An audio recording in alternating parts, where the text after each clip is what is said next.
જે માણસ આ સંસારમાં બધી સ્થિતિઓને સ્વીકારતો થઈ જાય છે એને આ દુનિયામાં કોઈ દુઃખી નથી કરી શકતું. શેરીમાં કોઈ કે જમણવાર ગોઠવું હોય,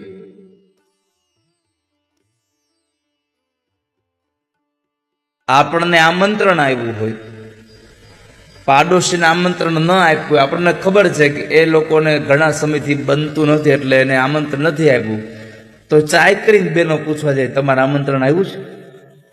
અરે તને ખબર છે, પણ ઘણા લોકોની વિચારધારા બહુ સારી હોય. એકવાર એક મિત્રએ એના ઘરે પ્રસંગ કર્યો.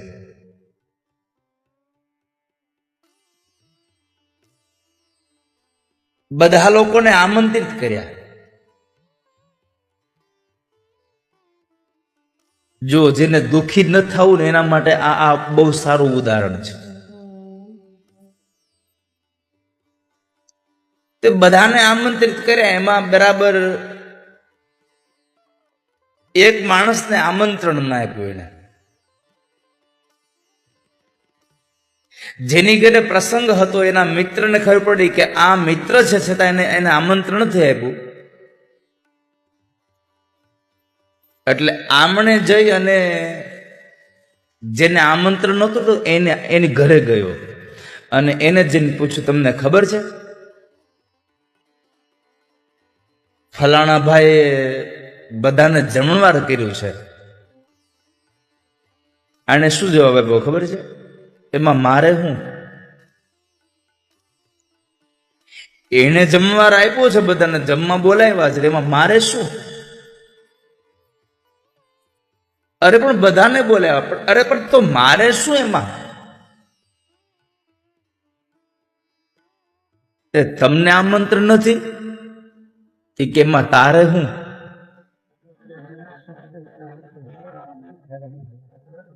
બધાને આમંત્રણ આપ્યું એમાં મારે શું? મને આમંત્રણ નથી આપ્યું એમાં તારે શું?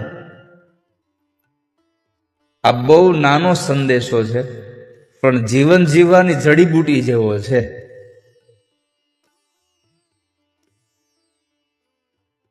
પણ ઘણા લોકો તો ઓલાને રસોઈ બનાવવામાં જેટલું લાકડું ન વપરાય ને એટલો તો લાકડું અહીંયા બળી જાય એમને.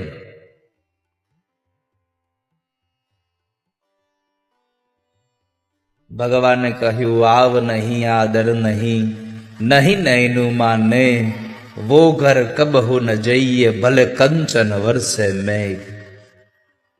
સોનાનો વરસાદ થતો હોય પણ તમને જો આવકાર ન આપે તો તમારે એના ઘરે જવું ન જોઈએ ક્યારે. ભલે સંપત્તિ રહે. આ સમાજમાં આ વિશ્વમાં તમારી પરિસ્થિતિ ખરાબ આવે ને ત્યારે આખી દુનિયા તમારાથી મોઢું ફેરવી લેશે પણ તમારી માં તમારાથી મોઢું નહીં ફેરવે ક્યારે. જેણે જન્મ આપ્યો છે એ મોઢું નહીં ફેરવે ક્યારે. ખરાબ સ્થિતિ આવે ત્યારે દુનિયા સાથ છોડી દે.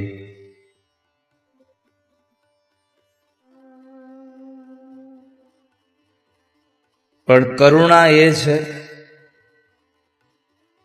કે સારી નોકરી ને સારી છોકરી મળી જાય ત્યારે છોકરાઓ સાથ છોડી દે છે.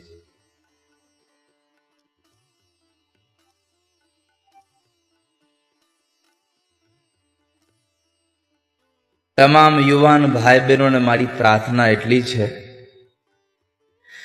કે જીવનમાં સુખી થવું હોય તો મા બાપથી જુદા ન થશો ક્યારે. આ દુનિયામાં સૌથી મોટી સંપત્તિ આપણી કોઈ હોય તો આપણા મા બાપ છે, જેને આપણા સુખ માટે થઈ અને પોતાના બધા જ સુખોને ત્યજી દીધા છે. મારા બાળકની તબિયત ખરાબ ન થાય એટલે માને ભાવતા ભોજન માં છોડી દે. આખી આખી રાતમાં છોકરાઓને લઈ અને ફર્યા કરે, હિચકાવ્યા કરે, દિવસે કામ કરવાના, રાત્રે આ કરવાનું, અને છતાંય આટલું આટલું કર્યા પછી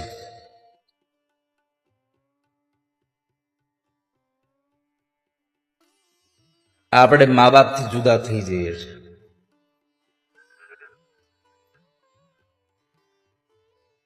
એક વાત જીવનમાં લખી રાખજો વાલા વૈષ્ણવો, તમે દુનિયામાં ગમે તેટલું કરશો ને તો તમે તમારા મા બાપના ઋણમાંથી મુક્ત નહીં થાવ ક્યારેય.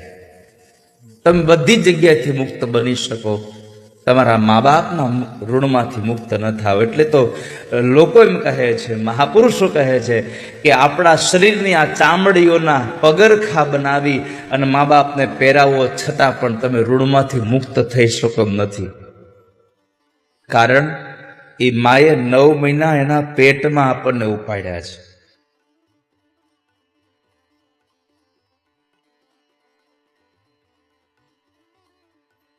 એનું ઋણનો બદલો આવો ન આપશો. જુદા થઈને રહીએ.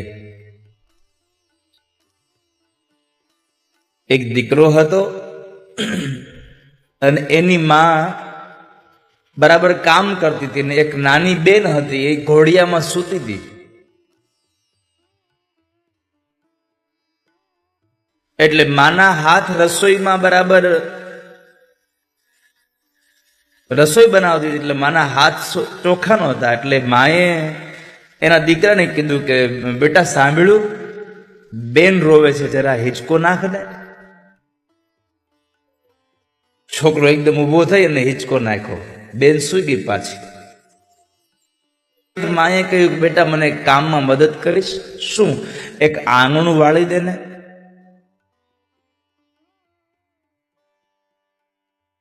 છોકરાએ આંગણું વાળી નાખ્યું. આ બધું કર્યા પછી છોકરાના મનમાં વિચાર આવ્યો કે આ બધું કામ મેં કર્યું મા પાસે હાવ મફતમાં, આના બદલે નોકર રાખ્યો તો કેટલા પૈસા દેવા પડે તેને. એટલે છોકરાને થયું કે મારે માને કહેવું જોઈએ કે આની કિંમત મને તમારે દેવી જોઈએ. એટલે છોકરાએ એક કાગળની અંદર 150 પૈસા બેનને હિચકાવવાના, 75 પૈસા તમને ડબ્બો ઉતારી દેવાના અને 25 પૈસા તારું આંગણું વાળવાના. આમ કરીને 250 પૈસા મારા થયા. આવો એક કાગળમાં હિસાબ લખી અને એ કાગળને માના પલંગ પાસે રાખીને છોકરો સ્કૂલે વયો ગયો. માં ઘરનું બધું જ કામ પતાવીને જ્યારે પોતાના પલંગમાં બેસે છે તો ઓશિકા પાસે કાગળ જોયું. માં હસી છે. પછી માએ કાગળ લખ્યો.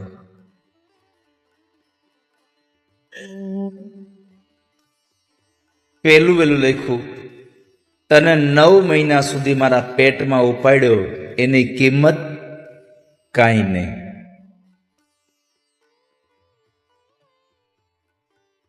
તારા બાળો ત્યાં એટલા દિવસમાં બદલાવ્યા, એની કિંમત કાંઈ નહીં. તને આખી આખી રાત મેં હિચકાવ્યો, એની કિંમત કાંઈ નહીં. તને આટલો જમાડ્યો, તને નવડાવ્યો, તને કપડાં પહેરાવ્યા, એની કિંમત કાંઈ નહીં. મેં મારું દૂધ તને પીવડાવ્યું, એની કિંમત કાંઈ નહીં. એટલું મોટું લાંબુ લિસ્ટ કર્યું અને છેલ્લે માએ કીધું મારે આમાંથી કશું જ જોતું નથી, બસ તું છો એ જ મારી બધી કિંમત છે. અને આ કાગળ જ્યારે છોકરાએ વાંચ્યો ત્યારે આંખમાંથી આંસુ નીકળી ગયા. મારે એટલું કહેવું છે કે જેને આપણને પેટમાં રાખ્યા છે એની કિંમત શું કરીએ આપણે? 2 સંતાનો હોય, 4 સંતાનો હોય, પણ માં બધાને પ્રેમથી એને મોટા કરે. તો મારી પ્રાર્થના એટલી છે આજે કે જીવનમાં ક્યારેય મા બાપથી જુદા ન થશો. સુખી થવું છે તો મા બાપની સાથે રહ્યો. ઘણા લોકો મા બાપને ન્યારે રાખે છે. આપણે પૂછીએ બા બાપુજી, એ કે એ મારી ભેગા જ છે. મારું એક સૂત્ર છે કે જીવનમાં સુખી થવું હોય તો મા બાપને ભેગા રાખતા નહીં. સુખી થવું હોય તો તમે એની ભેગા રહેજો. જ્યારે તમે તમારા મા બાપની સાથે રહેશો ને ત્યારે તમને કોઈ દિવસ મોટપે નહીં આવે અને તમારા મા બાપને જીવન જીવનનો ક્ષોભ નહીં થાય. ક્યારે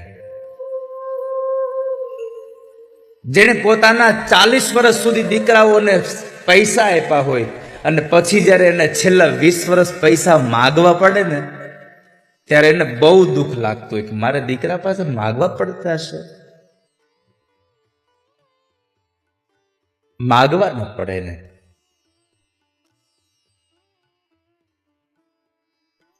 જેણે આપણા માટે બધું જ ત્યાગ કર્યું છે એને ક્યારેય ન ત્યાગશું તમે.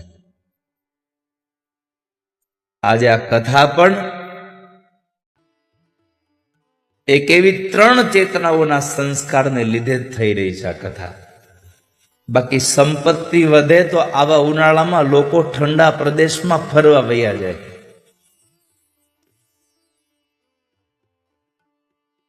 આ કથા કરવા માટેથી મેં પેલા વખત કહ્યું હતું કે આટલી મોટી કથાનું આ મોટું આયોજન, આટલા બધા પૈસાનો આ સદઉપયોગ કદાચ ધારે તો આખા પરિવારને વિદેશ ફરવા લઈને જાય તો પૈસા વધે એટલી મૂડી આ કથામાં આપી હશે. પણ કદાચ વિદેશમાં ફરવા ગયા હોત તો તમારા શરીરને શાંતિ મળત. આ તો હજારો લોકોના મનને શાંતિ મળે એવું કામ તમે અહીંયા કર્યું છે. તો મા બાપની સેવા કરી લેજો, જેને આપણા માટે બધું જ કર્યું છે. કે નિંદા કરે એને પાપ થાય અને નિંદા સાંભળે એને પાપ થાય. ન નિંદા કરશો ન નિંદા ક્યારે સાંભળશો. કોઈ કોઈની નિંદા કરતું હોય તો આપણે ઉભા થઈને જતા રહીએ. પણ આપણે જ્યાં સુધી એની વાત સાંભળી નહીં ત્યાં સુધી આપણને મજા ના આવે. તમે જોજો ઘણીક વાર, ક્યારેક ક્યારેક તમે ઘરમાં જોજો, બાજુવાળાના ઘરમાં જરાક ઊંચા અવાજે કોઈક વાત કરતું હોય ને તો આપણા ઘરમાં છોકરાઓ જરાક અવાજ કરતા જ ના પડી, એ ઘડીક ચૂપ રહે. એટલા કાન માંડીએ. જીવનમાં બને ત્યાં સુધી ક્રોધ ન કરીએ. મેં ક્રોધ ઉપર આગળના દિવસમાં પણ એક વાત કહી હતી કે ક્રોધથી માણસનું પુણ્ય ક્ષીણ થાય છે. બને ત્યાં સુધી આ ક્રોધને મારવાના પ્રયત્નો કરીએ.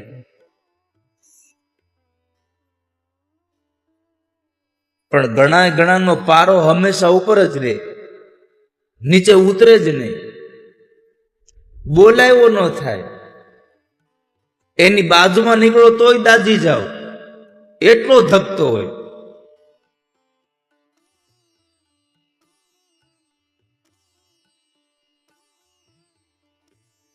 પણ એક વાત કહું વાલા વૈષ્ણવો, ક્રોધમાં કઈ કામ કરશો ને તો તમને જિંદગી ભરનો પછતાવો થઈ જશે. જીવનભર તમને પછતાવો થશે. ક્રોધ ક્ષણિક હોય પણ એ ક્રોધના એક ક્ષણિક એ સમયમાં તમે કોઈ નિર્ણય કરી લીધો તો એ નિર્ણય તમને જિંદગી ભરનો પછતાવો આપશે.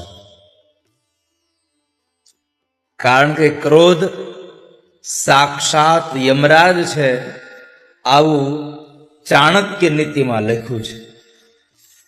ક્રોધો વૈવસ્વતો રાજા તૃષ્ણા વૈતરણી નદી.